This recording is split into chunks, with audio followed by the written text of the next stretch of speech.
சொல்லலாகுமா? ஏனென்று நான் சொல்ல வேண்டுமா? பூ ஒன்று கண்டேன் முகம் காணவில்லை, ஏனென்று நான் சொல்லலாகுமா? ஏனென்று நான் சொல்ல வேண்டுமா? நான் பார்த்த பெண்ணை நீ பார்க்கவில்லை, நீ பார்த்த பெண்ணை நான் பார்க்கவில்லை.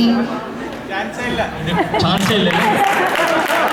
உன் பார்வை போலே என் பார்வை இல்லை, நீ கண்ட காட்சி நான் இந்நிலையில் நீ இருந்தாய்